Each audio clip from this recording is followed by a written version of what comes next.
Permettez-moi de vous raconter comment une seule coupe de champagne a failli m'effacer de la surface de la Terre, et comment j'ai transformé cet instant en le plus retentissant des scandales que ma famille toxique n'aurait jamais pu prévoir. C'était le 5e anniversaire de mariage de mon frère, Lucien. Un de ces événements où tout le monde s'habille avec une élégance criarde, ment à travers des sourires impeccables et prétend que nous formons une famille parfaite. Mais ne vous laissez pas tromper par le quatuor à cordes et les bulles de champagne. Cette soirée était une bombe à retardement, enveloppée dans la lumière des bougies et les sourires en carton. Je me tenais au bord de la salle de réception, vêtue d'une robe beige que ma belle-mère, Véronique, m'avait imposée. Je la détestais. Elle me serrait la taille, oppressait ma poitrine et semblait hurler « Fonds-toi dans le décor et tais-toi ». C'est exactement ce que Véronique avait toujours voulu de moi, le silence et l'invisibilité. Les gens riaient, prenaient des selfies, faisaient teinter leurs verres. Et moi, je restais là, tenant une boisson que je n'avais même pas envie de boire, tandis que tous admiraient Lucien et sa femme parfaite, Clara. Mon père était rivé à Véronique, qui lançait son rire artificiel comme une arme, et j'avais l'impression d'être un fantôme. Et soudain, je me suis sentie étrange. Pas ivre. Non, même pas un peu grisée. C'était autre chose. Mon corps est devenu mou. Ma tête s'est remplie de brouillard. Mon équilibre a vacillé. À peine, mais assez pour m'inquiéter. J'ai posé mon verre et je me suis dirigée vers les toilettes. J'avais besoin d'air, d'espace, de respirer. Et c'est là que tout a commencé. Une femme d'une 40aine d'années, au regard perçant et aux cheveux cuivrés tirés en un chignon strict, m'a interceptée dans le couloir. « Vous êtes Solène ?» demanda-t-elle. J'ai hésité. « Oui. » Elle s'est penchée plus près. Sa voix était basse, grave. « Votre belle-mère vient de glisser quelque chose dans votre boisson. » J'ai cligné des yeux, sans comprendre tout de suite. « Quoi ?» Elle a sorti quelque chose de sa pochette. Je l'ai vu. Elle l'a jeté dans votre verre, à remuer. Tout s'est dissous instantanément. On aurait dit que de rien n'était. Mais je sais ce que j'ai vu. Je travaille dans la sécurité d'événements haut de gamme. Ce n'était pas un accident. Ma bouche s'est asséchée. « Vous devez agir vite, » dit-elle. « Quoi que ce soit, vous ne devez plus en boire. » J'en ai déjà bu quelques gorgées. Comment vous sentez-vous ? Étrange, un peu étourdi. C'est suffisant. Écoutez, si vous pouvez, échangez les verres. Faites comme si c'était une maladresse. Mais ne buvez plus. Elle m'a tendu une carte de visite. Élise Durand, sécurité privée. Je la garde encore aujourd'hui. Je l'ai remerciée. Mon cœur battait à tout rompre. Tout en moi criait « Cours !» Mais au lieu de fuir, je suis retournée calmement à table. Véronique était distraite, parlant au photographe. Son verre était toujours là, presque identique au mien. J'ai échangé les deux. Propre, rapide, invisible. Et puis, j'ai attendu. 20 minutes plus tard, mon père s'est levé pour prononcer son sempiternel discours sur l'amour, la loyauté et l'héritage. La salle s'est tue. Tout le monde a levé son verre. Véronique a pris celui que j'avais placé devant elle. Et, me regardant droit dans les yeux, elle a bu. Je l'ai fixé en retour. Quelques secondes se sont écoulées. Puis, son sourire s'est crispé. Ses yeux se sont rétrécis. Le verre a glissé de ses doigts et s'est brisé sur le parquet. Véronique a vacillé. J'ai d'abord cru qu'elle avait trop bu. Mais ensuite, elle s'est effondrée. Là, devant 120 invités, en plein milieu du toast de son mari, Véronique s'est écroulée, tremblant légèrement, le souffle court et râpeux. Les gens ont crié. Clara a poussé un cri étouffé. Lucien s'est précipité. Les serveurs ont renversé des plateaux. Mon père hurlait qu'on appelle les secours. Et moi, je n'ai pas bougé. Mon cœur battait, mais mes mains étaient parfaitement immobiles, parce que je savais, ce verre était destiné à moi. Personne alors ne comprit que la véritable tragédie ne faisait que commencer. À l'hôpital, des analyses seraient faites, la police commencerait à poser des questions. Et sous la surface vernie de notre famille, de vieux secrets pourris remonteraient à la lumière. Voyez-vous, Véronique ne voulait pas seulement me blesser, elle voulait m'effacer, mais je n'avais aucune intention de la laisser faire. La façade du manoir baignait dans les éclats rouges et bleus des gyrophares, comme un cauchemar s'infiltrant lentement dans la réalité. Véronique était inconsciente quand ils l'ont emmenée. À ce moment-là, de la mousse apparaissait déjà à ses lèvres. Je n'avais pas peur. Plus maintenant. Elle avait tenté de m'empoisonner. J'avais des preuves, une témoin, et j'avais vu, de mes propres yeux, qu'elle avait bu la coupe qui devait signer ma fin. Et les autres? Ils étaient en panique. Clara sanglotait. Lucien hurlait sur le personnel comme si quelqu'un avait renversé de l'eau plutôt qu'une femme. Mon père restait planté là, figé, agrippant son verre de whisky à moitié vide, comme la dernière trace de raison qui lui restait. La police est arrivée dans l'heure. Polie, calme, méthodique. Mais je voyais bien la manière dont ils me regardaient en recueillant mon témoignage. « Mademoiselle Marchand, vous étiez assise près du champagne ?»« Oui, » répondis-je. Nous étions tous à la même table. Avez-vous remarqué quelque chose d'inhabituel dans le verre de Madame d'Harcourt?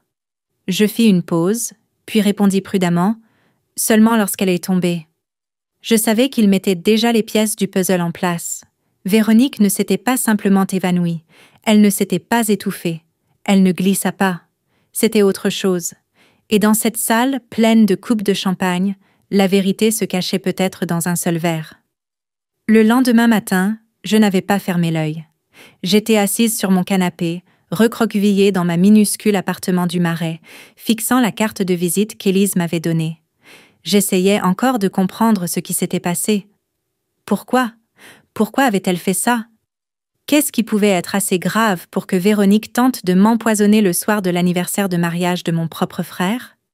Les questions tournèrent dans ma tête quand l'écran de mon téléphone s'est allumé. Un message de ma cousine Noémie. « Ma belle, tu fais le buzz. » J'ai ouvert la conversation.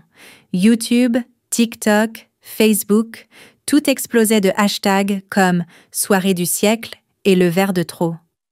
La vidéo circulait déjà partout. On y voyait Véronique rire, lever sa coupe, puis s'effondrer. Puis la caméra se tournait vers moi. Immobile. Pas de cris, pas de panique. Les commentaires défilaient. Durs, cruels. Pourquoi elle ne réagit pas? Quelqu'un d'autre a vu le regard entre elle et Véronique? Flippant. Honnêtement, je n'étais pas surprise. Les gens adorent les méchants, surtout quand la mauvaise vient d'une famille riche. Mais ils ne connaissaient pas encore la vérité. Pas encore. Plus tard, j'ai reçu un appel de la police. Vers midi. C'était la capitaine Maëlys Queneau, l'enquêtrice en charge de l'affaire. Sa voix était calme, professionnelle. « Nous aimerions vous revoir, mademoiselle Marchand. »« Bien sûr, » ai-je répondu sans hésiter. Et ce manque d'hésitation, je l'ai senti, l'a déstabilisé. Un silence, léger, a traversé la ligne. Au commissariat, les murs étaient dartés d'un beige si terne qu'il semblait aspirer toute vie. Je me tenais assise face à la capitaine Queneau. Ses doigts reposaient sur un dossier mince posé entre nous. Elle ne l'a pas ouvert tout de suite. Elle m'a simplement observé, en silence. « Nous avons reçu le rapport toxicologique, » a-t-elle dit enfin. J'ai hoché la tête, impassible. « Très bien. » Il y avait de la scopolamine dans le verre. À faible dose. Pas mortelle, mais suffisante pour troubler, désorienter. Elle peut provoquer des évanouissements, des pertes de mémoire, parfois pire, selon la réaction du corps. Je n'ai pas scié. Je vous crois. Vous croyez? Elle a haussé un sourcil. Oui, parce que cette coupe était destinée à moi. La capitaine s'est penchée en avant. Expliquez-moi. Et j'ai expliqué. J'ai parlé d'Élise, de l'échange des verres. Je n'ai rien caché. Elle est restée silencieuse, un moment. Pourquoi pensez-vous que votre belle-mère aurait fait cela? Je l'ai regardée droit dans les yeux, parce qu'elle a découvert que je connaissais la vérité. Elle a penché la tête. Quelle vérité! Qu'elle n'a pas droit à un seul centime de l'héritage de ma mère. Et j'ai les preuves. Son regard a changé. Un détail venait de tout bouleverser. 2 mois plus tôt, j'avais reçu une enveloppe tamponnée à Aix-en-Provence. À l'intérieur, une lettre de l'avocat de ma mère défunte. On y révélait une clause oubliée du contrat de mariage entre mes parents. La clause était claire. Si mon père se remariait, sa nouvelle épouse n'aurait légalement droit à rien concernant les biens de ma mère, ni les investissements, ni les parts de société, ni les propriétés issues de ses fonds. Et Véronique? Elle l'ignorait. Ou peut-être qu'elle savait, mais pensait que personne d'autre ne le découvrirait jamais, jusqu'à ce que je trouve la lettre. Et, comme une idiote, j'ai commis l'erreur d'en parler au téléphone, croyant la conversation privée. Elle a dû entendre, ou quelqu'un lui a répété, car, dès ce jour-là, tout a changé. Soudain, on m'a invitée à des événements où l'on m'oubliait d'ordinaire. Elle m'a envoyé une robe, choisie par elle, pas par moi. Elle souriait davantage, me complimentait en public. Ce n'était pas de la gentillesse, c'était un piège. Et elle n'avait même pas envisagé que je sois assez intelligente pour le voir venir. La capitaine Queneau me regardait comme si elle lisait dans un journal intime qui ne lui appartenait pas. « Vous comprenez ce que cela donne, n'est-ce pas ?» demanda-t-elle. J'ai hoché la tête. « Vous avez échangé les verres ? Véronique a bu ce qui vous était destiné. Elle est à l'hôpital. C'est un mobile, Solène.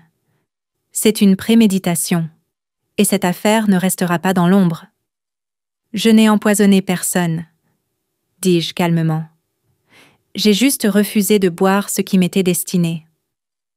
Vous êtes en sécurité, dit-elle plus doucement. Mais si Véronique décide de tout retourner, elle vous fera passer pour la coupable. Nous aurons besoin de cette lettre et du témoignage de votre témoin. Vous les aurez, les deux. En sortant du commissariat, j'ai su que ma vie ne serait plus jamais la même. Véronique se réveillerait. Elle mentirait, se tortillerait. Elle me traiterait de manipulatrice. Peut-être même prétendrait que j'avais tout orchestré. Mais la vérité était déjà dehors. Cette nuit devait marquer ma sortie silencieuse de cette famille. Elle devint le premier chapitre de ma vengeance. Et je ne faisais que commencer. Je n'étais pas encore rentrée chez moi quand mon téléphone a sonné. Lucien. J'ai laissé sonner 2 fois avant de décrocher. Solène. Qu'est-ce qui se passe, bon sang? Que veux-tu dire? Ne fais pas semblant, gronda-t-il. La police est venue à la maison. Ils posent des questions sur toi. Sur ce que tu savais? Tu leur as dit quelque chose? Je marchais sur le trottoir, le regard droit devant. Je leur ai dit la vérité. Silence. Puis, d'une voix sourde, pleine de colère. « Tu réalises ce que tu as fait ?» Elle a essayé de m'empoisonner, Lucien. « Tu n'en sais rien. » « Si, je l'ai vue. Et une autre femme aussi. Une agent de sécurité. Elle s'appelle Élise. » Il a expiré brusquement, sans rien dire. C'était suffisant. « Je ne me tairai plus, » dis-je. Vous avez passé des années à faire comme si je n'existais pas. Et maintenant que maman m'a laissé quelque chose, Véronique décide de m'éliminer. Je te préviens, sa voix montait. Laisse tomber, ou tu le regretteras. J'ai raccroché. Le bureau de l'avocat sentait l'huile de citron et le papier ancien. Je lui remis la copie du contrat de mariage, soigneusement scellée. La signature de ma mère y était encore, l'encre que j'avais si souvent suivie du regard. Le maître des chants, associé principal, lut le document. Après 5 minutes de silence, il leva les yeux. Cela change tout. J'ai hoché la tête. Je sais. Si l'affaire va au tribunal, tout l'édifice financier de Madame d'Harcourt s'effondrera.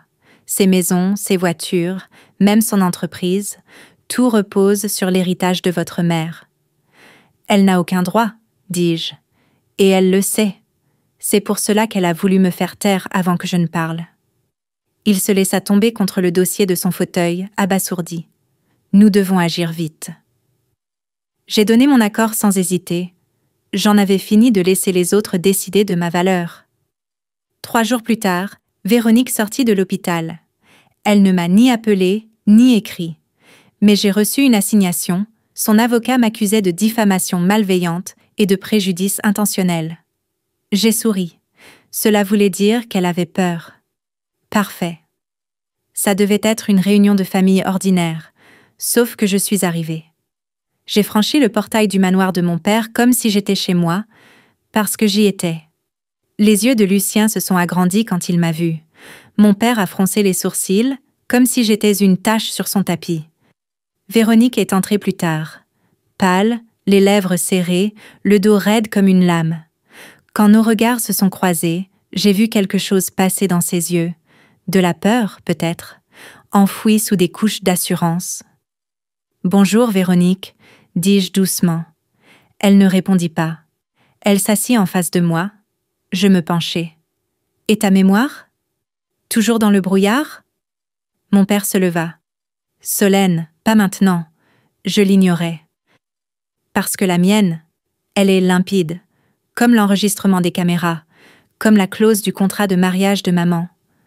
Lucien reposa son verre sur la table avec fracas. « Tu vas détruire cette famille. » Je le regardai droit dans les yeux. « Non. Je vais seulement montrer quelle partie pourrit depuis longtemps. » 2 jours plus tard, Véronique passa à l'attaque. Elle accorda un « exclusif » à un blog mondain parisien, du genre à couvrir les galas de charité et les dîners en ville. Elle s'y présenta en victime. La vilaine belle-fille l'aurait prise par surprise. Sa perte de mémoire viendrait d'une mystérieuse réaction. Et j'aurais toujours jalousé son mariage avec mon père. Elle n'évoqua ni le contrat de mariage, ni le fait que j'avais failli perdre connaissance ce soir-là, ni la présence d'une agente de sécurité assermentée. Non, elle était venue chercher de la compassion. Le titre clamait « Véronique Darcourt brise le silence.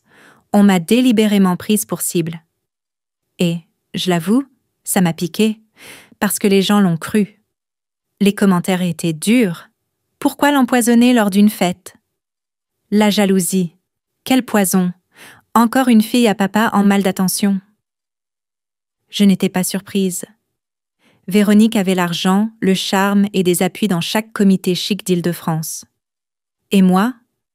Une mère morte, une vieille lettre. Et la vérité. Mais la vérité ne crie pas. Elle attend. Élise m'appela cette nuit-là. « Tu as vu l'article ?» demanda-t-elle. « Oui. »« Prête à jouer ton coup ?» Je crois que le moment est venu. Nous nous sommes retrouvés le matin dans un café du centre.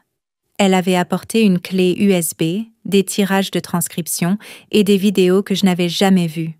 Sur l'une, on voyait Véronique regarder autour d'elle, puis jeter quelque chose, sorti de sa pochette, dans une flûte de champagne. Sur l'autre, elle murmurait à l'oreille d'un serveur. Un intérimaire, apprit-on, volatilisé avant l'arrivée de la police. Ce n'était pas seulement personnel, c'était prémédité. Élise m'adressa un signe de tête. Elle a joué. À toi. Alors j'ai joué. J'ai transmis le dossier à un journaliste indépendant mais respecté. Quelqu'un qu'Élise avait déjà aidé. Romain Cazeneuve, du site d'investigation L'envers du décor. Il a tout publié, sans commentaires, sans accusation, juste les vidéos, les transcriptions, la chronologie. 2 heures plus tard, Véronique Darcourt refaisait le buzz, sauf que, cette fois, les questions étaient comme ça pour elle. Pourquoi est-elle si calme avant de tomber? Elle tient une pilule? Le serveur disparaît juste après? Louche! Ma boîte mail débordait. Puis le téléphone a sonné. C'était mon père. Je l'ai laissé sonner 4 fois avant de décrocher. Sa voix était lasse, basse. « Solène, il faut qu'on parle. » Je suis restée silencieuse. « Je ne savais pas pour le contrat de mariage, » dit-il. « Si j'avais su, tout aurait pu être différent. »« Non, » répondis-je froidement. « Ça n'aurait pas pu. » Tu l'as laissée m'enterrer bien avant qu'elle essaie de m'empoisonner. Il poussa un long soupir. « Qu'est-ce que tu veux ?» Je pris mon temps. Je veux que la vérité soit publique. Je veux qu'elle quitte la maison de maman, et je veux ce qui m'a toujours appartenu, avec les intérêts. Silence. Puis il dit « Viens demain. On fixera les conditions. » Je raccrochais. Pas parce que j'avais besoin d'une autorisation, parce que j'étais enfin devenue celle que cette famille n'attendait pas, celle qu'on n'arrête plus. Le lendemain matin, je suis venue dans une robe du même beige que celle que Véronique m'avait autrefois imposée, sauf que cette fois, je l'avais choisie, ajustée, pure, assurée. La maison semblait plus froide que dans mon souvenir. Véronique n'était pas là. Seulement mon père, au bout de la table, comme un homme qui découvre soudain que tout ce qu'il dirigeait n'était bâti que sur du sable.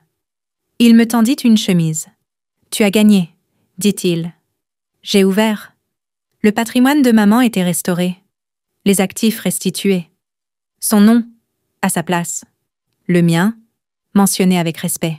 « Elle est partie ?» demandai-je. « Cette nuit. » « Je ne sais pas où. »« Moi, je sais. Elle a fui. » Il me regarda, et pour la première fois depuis des années, sans colère, sans déception, avec honte. « J'aurais dû te protéger, » murmura-t-il. Je ne répondis pas. Parce que nous savions tous les deux, il n'avait même pas essayé. La maison redevint la mienne, en moins d'une semaine, celle que ma mère avait construite, celle que Véronique avait remaniée comme pour en effacer la moindre trace de ma mère. J'ai lancé un grand nettoyage. J'ai remis au mur les photos que Véronique avait remisées en carton. J'ai redonné vie au jardin qu'elle avait laissé s'étioler. Puis on a frappé à la porte. C'était Lucien. Il avait mauvaise mine, épuisé, comme si les retombées publiques avaient enfin fissuré son armure parfaite. « Je dois te dire quelque chose, » dit-il. Je croisai les bras. « Parle. » Il baissa les yeux. Je savais pour la pilule. Elle me l'avait dit. Elle disait que tu serais juste trop molle pour parler. Je ne pensais pas qu'elle irait jusqu'au bout. Je clignai lentement des yeux. « Donc tu t'es tue ?» J'avais peur. Peur d'elle ? Ou peur de perdre l'héritage ? Il ne répondit pas. Il n'en avait pas besoin. Je refermai la porte. Des semaines passèrent. Le nom de Véronique disparut de 2 conseils de fondation caritative. 2 partenaires d'affaires prirent leur distance. Les rumeurs la suivaient partout où elle allait. Et moi, je me taisais. Pas d'interview, pas de photos. Regardez qui a gagné. J'ai laissé la vérité faire son œuvre. Parce que parfois, survivre est la vengeance la plus bruyante. Et celle qu'ils avaient voulu faire taire, c'est elle, désormais, qui écrit la fin de cette histoire.